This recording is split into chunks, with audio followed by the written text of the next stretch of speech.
How many of you have ever felt the weight pressing down on you? I have. Plate 6. A poisonous dragon inhabits the forest.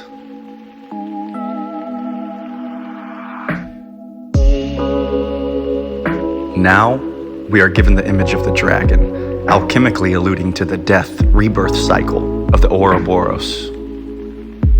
Coagulatio. Originally, this image was intended to elicit the eternal cycle of maternal manifestation achieved via the Great Mother.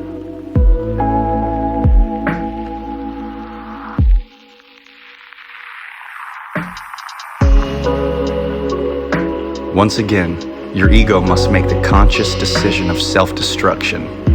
The death of your ego is the necessary foreplay before you can embrace life and achieve the climax of death. Everyday alchemy. That's what it takes. Forged in the fire of your higher self, one must dissolve the dissonant blockades and barriers built over the years.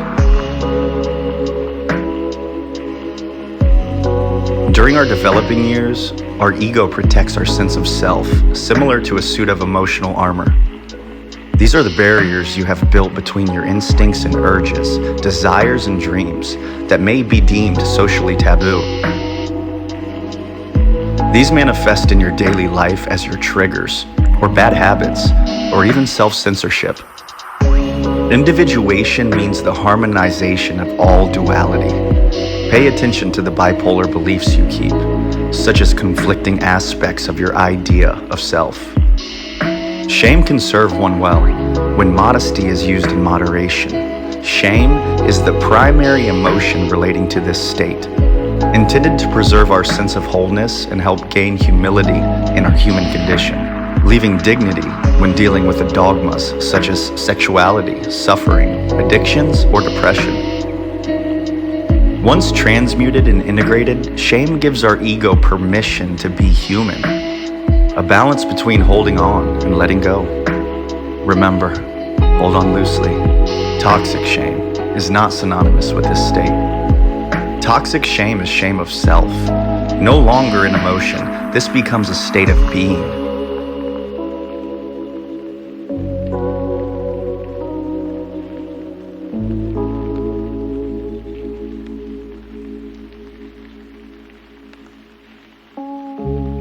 At the other end of the spectrum lies shamelessness. This act of unlimited self-assertion leads to annihilation, destroying any sign of the sacred through the dominance over the divine we see displayed in society today.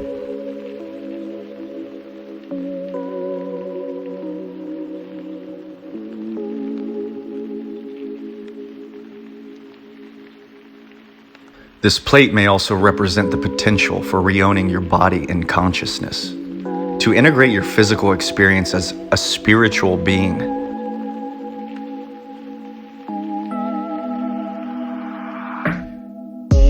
Every individual is a unified organism. There is no duality or push-pull between the mystical and the physical. Some may need to face the harsh reality of our mortal condition. Physical optimization leads to spiritual integration. An underdeveloped ego will have the tendency towards separation from their body. But make no mistake, you are an antenna within the ether. The healthier your antenna is, the higher the frequencies it can receive. However, before this is possible, the alchemist must once again encounter that great dragon, which encircles the highs and lows of the anima mundi, or soul of the world. The great dragon is the animating force behind all events in the material Maya we inhabit. In order to experience this anima mundi entirely, one should let their imagination make the connection between the world you see and the world you feel. Approach the images available in your dreams and daily life with love, attentiveness, and an attitude of gratitude. Operate from a soul level. Soul is the middle world between matter and spirit. The symbol of this great mother dragon is one of our original archetypes. This fearsome feminine force is not conditioned by our personal experience of mothers. This is the goddess in her pure form, as a psychic, spiritual reality. Once the ego gives up its dragon-slaying quest, spiritual gold will surely be found. The ego is a security blanket covering our sensitive self, and in this dirty world, the alchemist must subject this aspect of self to constant cleaning and care. The more we dissolve and reconstitute our egos, the easier the process becomes. The scattered poison referenced in this plate symbolizes the dissonant desires of our multiple personalities. It's natural, or at least normal, to disassociate from your traumas, your troubles, your pain.